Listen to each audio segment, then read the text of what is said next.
అమరావతి నిర్మాణ పనులకు బీజం పడడంతో రియల్ ఎస్టేట్ రంగం కూడా ఊపందుకుంది. నిజానికి కూటమి ప్రభుత్వం అధికారంలోకి రావడంతో రాజధాని ప్రాంతంలో భూముల ధరల్లో కదలిక వచ్చింది. వైసీపీ హయాంలో పడిపోయిన ధరలు పెరగడం ప్రారంభించాయి. అమరావతి నిర్మాణ పనులకు ప్రధాని మోదీ శ్రీకారం చుట్టాక ధరలు అంచెలంచెలుగా పెరుగుతున్నాయి. ప్రస్తుతం అమరావతి కోర్ క్యాపిటల్ ప్రాంతంలో గజం ధర 70,000 ఉంటే మిగతా రాజధాని గ్రామాల్లో గజం 35,000 నుంచి 55,000 పలుకుతోంది.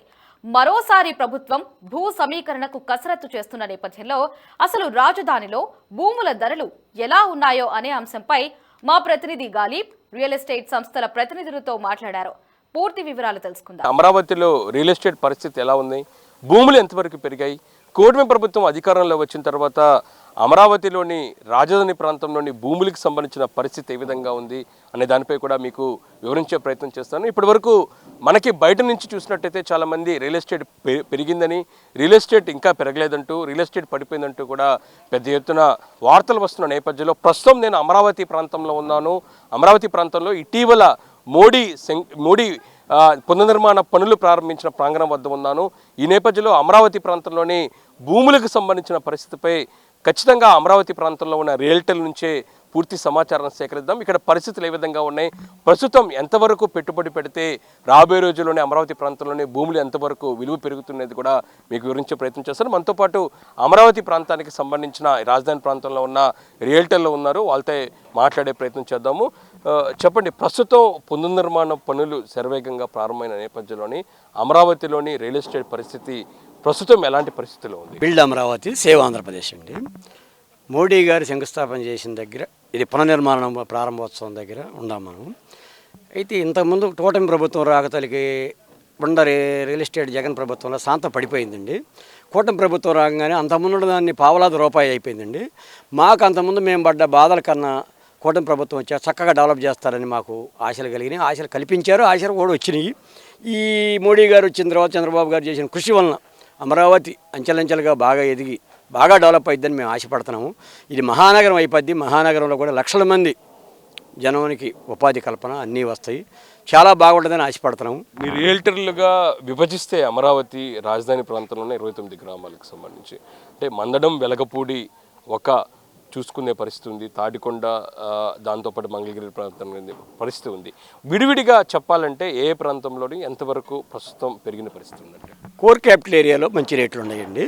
ఎలగపూడి, రాయిపూడి, మందడం, ఇటు నేలపాడు ఒక 4-5 గ్రామాల్లో మంచి రేట్లు ఉన్నాయి. అక్కడ కొంచెం ఎందుకంటే కోరు కాబట్టి ప్రస్తుతం నిర్మాణ పనులన్నీ ఇటు రోడ్లు అన్నీ ప్లస్ ఇప్పుడు N9 రోడ్డు ఒకటి బిగినైంది సచివాలయం పక్క, పాత సచివాలయం పక్కగా. మిగతా రోడ్లు బాబు గారు ఇల్లు కట్టుకుంటున్నాడు, అటు రోడ్లు కానీ అన్ని రకాలుగా బాగా డెవలప్ అవుతాయని మేము అనుకుంటున్నాము. ఈ కోరి ఏరియాలో బట్టి మంచి రేట్లు ఉన్నాయి. ఈ రేట్లు పెరగటమే కానీ ఇంకా చాలా బాగుంటుందని కోరుకుంటున్నాము. ఈ డెవలప్మెంట్ అయ్యే కొన్ని ఇటు విట్ కాలేజీ, ఎయిమ్స్లు అన్నీ విట్ కాలేజీ ప్లస్ హైకోర్టు అన్నీ చాలా బాగుంటుందని మేము ఆశపడుతున్నాం. ముందు 1 సంవత్సరం నాటికి రూపురేఖలు మారిపోతాయి, మంచి రోజులు మేము చూస్తామని ఆశపడుతున్నాం. ప్రస్తుతం ఎంత ఉంది భూమి వాల్యూ, ఎంత ఉంది? ఏదైతే ఉందో గత 5 సంవత్సరాలు ఎలా ఉంది, కూటమి ప్రభుత్వం అధికారంలో వచ్చిన తర్వాత పరిస్థితి ఎలా మారింది, మీరు అంకెలతో చెప్పగలరా? ఇప్పుడు ప్రస్తుతం పునర్నిర్మాణాలు ప్రారంభమవుతున్న పరిస్థితిలో ఇప్పుడు ఎలా ఉంది పరిస్థితి? అంటే 3 విభాగాలుగా విభజించవచ్చు మనం. గతంలో వైసీపీ ప్రభుత్వం, తర్వాత కూటమి ప్రభుత్వం అధికారంలో వచ్చిన తర్వాత ప్రస్తుతం పునర్నిర్మాణాలు ప్రారంభమవుతుంది. ఈ 3 విభాగాల్లోని రేట్లు ఏ విధంగా పెరిగిన పరిస్థితి? కూటమి ప్రభుత్వం వచ్చిన తర్వాత రేట్లు 40,000 నుంచి 60,000 దాకా జరిగిందండి. 65,000 దాకా కూడా జరిగింది. ఇక అదే కంటిన్యూ అయిద్దని మేము ఆశపడతాం. ఇంకా పెరగకపోయినా అది మట్టి కంటిన్యూ ఖచ్చితంగా అయిద్ది. అంతకు తగ్గించి రైతులు ఎవరు అమ్మరు, కొన్నోళ్ళు అమ్మరు. ఇక్కడి నుంచి పెరగటమే కానీ తగ్గే ప్రశ్నే లేదు. అది మట్టి ఖచ్చితంగా జరిగిద్దండి. ఈ బాబు గారు చేసే అభివృద్ధికి దేశం మొత్తం ఇటే చూస్తున్నారు. ప్రపంచంలో ఉన్న మన వాళ్ళు అందరూ కూడా రాజధాని ఎలా కడతాడు చంద్రబాబు గారు అని ఆశిస్తున్నారు. కడతాడు కూడా ఖచ్చితంగా. ఈ 3 సంవత్సరాలు అనుకున్న విధం కన్నా బాగా కడతాడు, బాగా నిర్మిస్తాడని మేము ఆశిస్తున్నాం. ఖచ్చితంగా కడతారండి.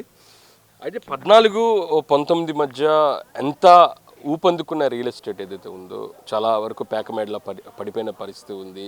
అయితే ప్రస్తుతం అమరావతిలోని భూములు కొనేందుకు చాలామంది కొంత ఆచితూచి వ్యవహరిస్తున్న పరిస్థితి స్పష్టంగా కనబడుతుంది. ఎందుకంటారు? గతంలో ఆ వైసీపీ పాత ముఖ్యమంత్రి జగన్మోహన్ రెడ్డి నేను అమరావతి ఎక్కడేనని మా అందరికి కూడా చెప్పాడు. మా అందరికీ ఏదే సభల స్వస్థానికి వెళ్తాం కాబట్టి చెప్పాడు. మా అందరికి ఇక్కడే అమరావతి నేను 30,000 ఎకరం కాదు ఇంకా ఎక్కువ తీసుకోమన్నా, నేను ఇల్లు కట్టుకున్నాను, నేను అందరికీ న్యాయం చేస్తాను, బ్రహ్మాండంగా అమరావతిని నిర్మిస్తానని మధ్య మధ్యలో ఎన్నో అబద్ధాలు చెప్పి ఎన్నో మాయ చేసి మభ్యపెట్టి మా రైతుల్ని, ఇక్కడ ఉన్న రైతులు అందరూ బాగా ఇబ్బందులు పడి అప్పుడు ఒక్కసారి 20,000 30,000 5,000కి వచ్చి నానా అవస్థలు పడి అప్పులు పాలయ్యి ఇక్కడ దాదాపు 2,000 మంది ఆత్మహత్యలు చేసుకున్నారు. ఈ బాధ తట్టుకోలేక మేము కూడా ఎంతో ఓర్పుగా పాదయాత్రలు చేసి రాష్ట్రం మొత్తం తిరిగి వివరించి చెప్పి ఇది ఈ విధంగా రాష్ట్ర ప్రజలు మొత్తం తెలుసుకున్నాక అమరావతి అంటే ఇది కావాలా, మేము ఎకరం ఇచ్చి ఇక్కడ రైతులందరూ 5 సెంటే తీసుకున్నారు. ఎందుకు తీసుకున్నారంటే డెవలప్మెంట్ కావాలి, ప్లస్ డెవలప్మెంట్ అయితే మన పిల్లలకు ఉద్యోగాలు, ఉపాధి కల్పన, పిల్లలు బాగుపడతారు, రాజధాని వచ్చింది, రాష్ట్రానికి రాజధాని అని దానికోసం ఇక్కడ రైతులందరూ త్యాగం చేశారు.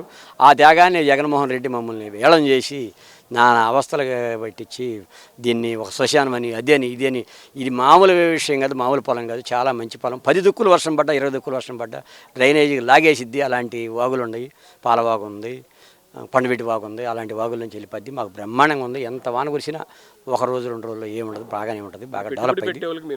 పెట్టుబడి పెట్టేవాళ్ళు చక్కగా పెట్టుబడి పెట్టుకోవచ్చు అండి. ఇవాళ రూపాయి పెడితే ఈ 3 సంవత్సరాల్లోనే డబుల్ అయిద్దండి.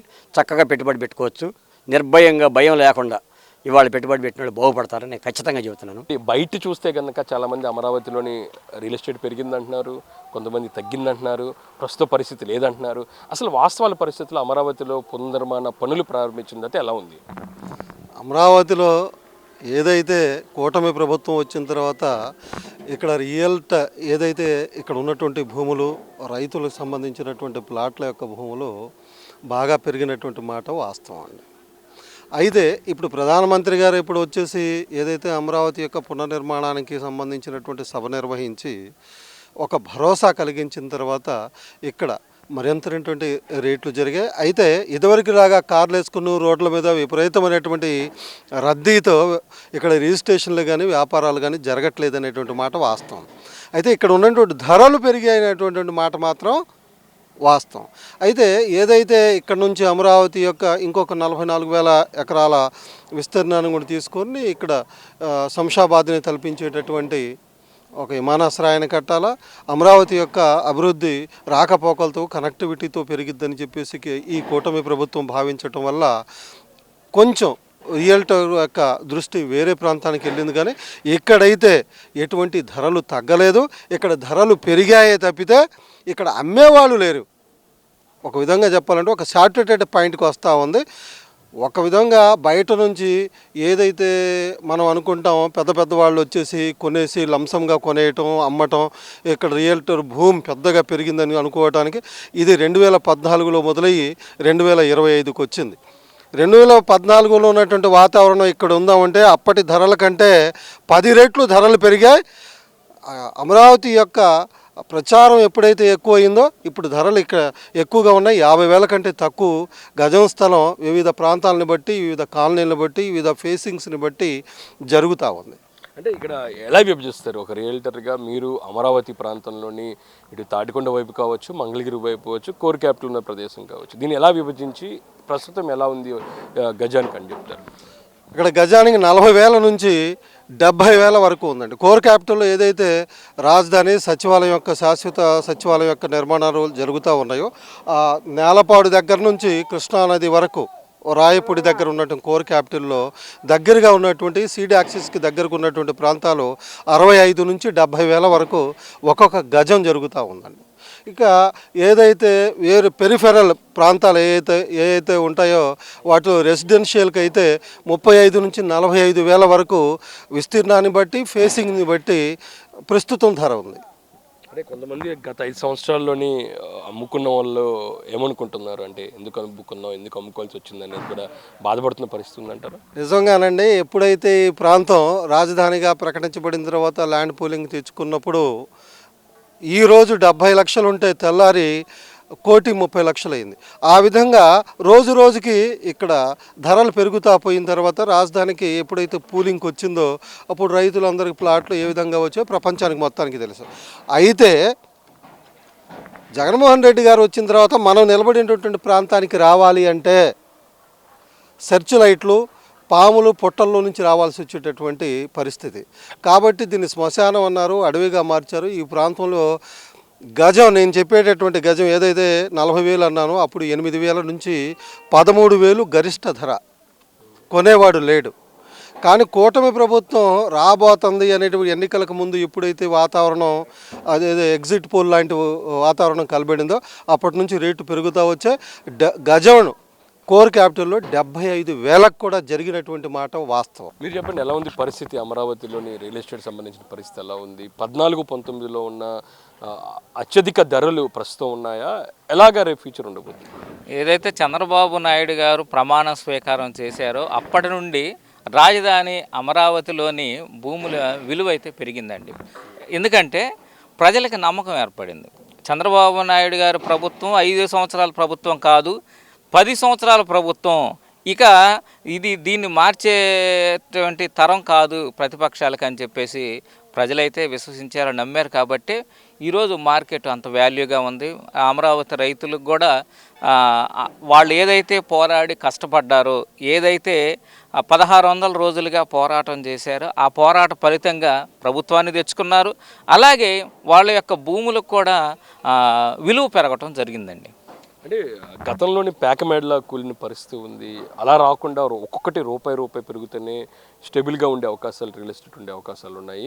ప్రస్తుతం అందుకు అనుగుణంగా రిజిస్ట్రేషన్ జరుగుతున్నాయా? అంత గతంలో ఉన్న పరిస్థితి ఉందంటారు? అంటే రియల్ ఎస్టేట్ అనేది ఒక భూమి అండి. ఒక భూమి అనేది ఏర్పడితే ఆటోమేటిక్గా ఒకళ్ళు కొనుక్కుంటున్నారు అంటే ఆటోమేటిక్గా మొదలైద్ది. ఇక్కడ ఏమైందంటే రాజధాని అమరావతికి చంద్రబాబు నాయుడు గారు పక్కన ఉన్నటువంటి 44,000 ఎకరాలు కూడా భూసేకరణ కింద తీసుకుంటాము అని ఏదైతే ప్రకటించారో, ఇక్కడ కొనాల్సినటువంటి వ్యక్తులందరూ కూడా పక్కన భూమిగా కొనుక్కుందాము, ఆ భూమి అయితే కొద్దిగా విలువ తక్కువగా ఉంటుంది అని చెప్పేసి చాలామంది భూమిని కొనుక్కోవటం జరుగుతుంది. ఇక్కడ దీని విలువ దీనికే ఉంటుంది. ఎందుకంటే ఇది కోర్ క్యాపిటల్ కాబట్టి, రాజధాని అమరావతి కోర్ క్యాపిటల్, దాని విలువ ఎప్పుడు కూడా తగ్గిపోద్దు. మరలా భూమి వస్తే మళ్ళా పెరుగుతూనే ఉంటుంది, తగ్గుతూ ఉంటుంది. ఇలా ఆటుపోట్లు జరుగుతూనే ఉంటాయండి. ప్రస్తుతానికి రియల్టర్లు అందరూ కూడా ఈ 44,000 ఎకరాలు రేపు నాకు తెలిసి 14వ తేదీ నుండి అక్కడ భూ సమీకరణ జరగవచ్చు. అందుకోసమే రియల్టర్లు అందరూ కూడా అటువైపు వెళ్ళి భూమిని అయితే కొనుక్కుంటున్నారండి. అంటే ఓవరాల్గా అమరావతి ప్రాంతంలోని ఎవరైతే ఒక సామాన్యుడు వచ్చి రూపాయి పెట్టుకుంటే, ఫ్యూచర్లోని భూమి కొనుక్కుంటే ₹1 పెట్టి ఫ్యూచర్ ఎలా ఉండబోతుందంటారు? అమరావతిలో ₹10 మీరు పెట్టుబడి పెడితే అది ₹200, 100 కూడా కాదండి, ₹200 వరకు పెరిగేటువంటి అవకాశం అయితే ఉంది. ఎందుకంటే ఇక్కడ కేంద్ర సంస్థలు దాదాపు 63 కేంద్ర సంస్థలు ఇప్పటికే పనులు ప్రారంభం చేసుకొని ఎక్కడికక్కడ శంకుస్థాపనలు చేసుకొని వాళ్ళ వర్కులు జరుగుతున్నాయి. ఆ కేంద్ర సంస్థలు గనక ప్రారంభం అయితే, వాళ్ళ యొక్క పనులు ఇక్కడ ప్రారంభమైతే ఇక్కడ గజం దాదాపు ₹1,00,000 వెళ్ళేటువంటి అవకాశం ఉంది. రాజధాని అమరావతిలో గజం ₹1,00,000 చేరుకునేటువంటి అవకాశం అయితే ఉంది. మీరు ఈరోజు పెట్టుబడి పెడితే రేపు అది అక్షయ పాత్రలాగా 200% పెరిగేటువంటి అవకాశం అయితే ఉంది. ఇప్పుడైతే అమరావతిలో పెట్టుబడి పెట్టుకోవడానికి అనువైనటువంటి సమయం అని చెప్పేసి నేనైతే తెలియజేస్తున్నాను. ప్రభుత్వాలు మారినప్పుడు వల్ల రేట్లు తగ్గటం పెరగటం ఇలాంటి పరిస్థితుల నేపథ్యంలోని అప్పటికీ చాలా వరకు సంస్థలు ప్రారంభించారు. దానికి సంబంధించిన నిర్మాణాలు చేగుతున్న నేపథ్యంలోని భవిష్యత్తులోని ఎక్కడ హెచ్చుతగ్గులు ఉండవు అని అనుకుంటున్నారా మీరు? అదేనండి, అమరావతి రైతులుగా మేము కూడా ఏం చెప్పామంటే చంద్రబాబు నాయుడు గారిని ఒకటే కోరుకున్నాం, దీనికి ఈ హోదా ఇవ్వమని చెప్పేసి, హోదా కల్పించండి, రాజధాని అమరావతికి చట్టబద్ధతను చేయండి అని చెప్పేసి మేము కోరుకోవటం జరిగింది. ఒక్కసారి ఆ చట్టబద్ధత అనేది చేస్తే ఇక దానిని ఎన్ని ప్రభుత్వాలు మారినా కదిలించడానికి లేదండి. ఇప్పటి వరకు జగన్మోహన్ రెడ్డి ఎందుకు కదిలించలేకపోయాడు? పోతా అన్నాడు కానీ ఎందుకు పోలేకపోయాడు? దానికంటూ ఒక అగ్రిమెంట్ ఉంది, ఒక చట్టం ఉంది కాబట్టి దాన్ని ఇప్పటి వరకు చేయలేకపోయాడు. రేపు రాబోయే తరాలు కూడా, అంటే దాదాపు 10 సంవత్సరాలు ఈ కూటమి ప్రభుత్వం ఉంటుందండి. ఈ కూటమి ప్రభుత్వం 10 సంవత్సరాలు ఇక్కడ పరిపాలన చేసిద్ది. ఈలోపే అమరావతి నిర్మాణం కూడా అయిపోవటం, చట్టబద్ధత కలగటం కూడా జరిగిద్దని మేము విశ్వసిస్తున్నాం. ఇది పరిస్థితి. అమరావతి రాజధాని ప్రాంతంలోని వాస్తవంగా ఉన్న రియల్ ఎస్టేట్ పరిస్థితి ఏ విధంగా ఉంది, భూములు ఎంతవరకు కొనుక్కుంటే రేపు ఎంతవరకు పెరిగే అవకాశం ఉన్నది కూడా మీకు ఇక్కడ ఉన్న స్థానికుల రియల్టర్ల నుంచి, రియల్ ఎస్టేట్ వ్యాపారం చేసుకునే వాళ్ళ దగ్గర నుంచి కూడా మీకు వివరించే ప్రయత్నం చేశాను. ప్రధానంగా చూస్తే గత వైసీపీ హయాంలోని ఇక్కడ కోర్ క్యాపిటల్లోని దాంతోపాటు అమరావతి ప్రాంతంలో 8,000 నుంచి 13,000 వరకు ఉన్న గజం ప్రస్తుతం 75,000 వరకు కూడా పెరిగిన పరిస్థితి ఉంది. అయితే ప్రస్తుతం అమరావతి నిర్మాణం కోసం మరింతగా భూ సమీకరణ చేసిన నేపథ్యంలో ఇటు తాడికొండ, పొన్నకల్లు లాంటి ప్రాంతాల్లో కూడా భూములు కొనేందుకు చాలామంది వెళ్తున్న పరిస్థితి ఉంది. ఈ నేపథ్యంలో ప్రస్తుతం కోర్ క్యాపిటల్లోని 3గా విభజిస్తున్న రియల్టర్లు. ఒకటి అమరావతి ప్రాంతంలో ఉన్న కోర్ క్యాపిటల్ కావచ్చు, ఇటు మంగళగిరి ప్రాంతం, మరోపక్క తుళ్ళూరు లాంటి ప్రాంతాలు. ఈ ప్రాంతాల్లో ఒక్కొక్కటిగా భూములు మాత్రం ఎక్కడ 40,000 గజం తగ్గని పరిస్థితి ఉంది. రానున్న రోజుల్లో ఎవరైనా సరే అమరావతి ప్రాంతంలోని రూపాయి పెట్టి పెట్టుబడి పెట్టుకుంటే ఖచ్చితంగా ఇది 10 అయ్యే అవకాశం ఉన్నట్లుగా రియల్టర్లు, అమరావతి ప్రాంతం రియల్టర్లు పూర్తి స్థాయిలో భరోసా ఇచ్చిన పరిస్థితి స్పష్టంగా కనపడుతుంది. కెమెరా పర్సన్ రంగాతో గాలిబ్ షాన్, సిటీ 24/7 అమరావతి నుంచి.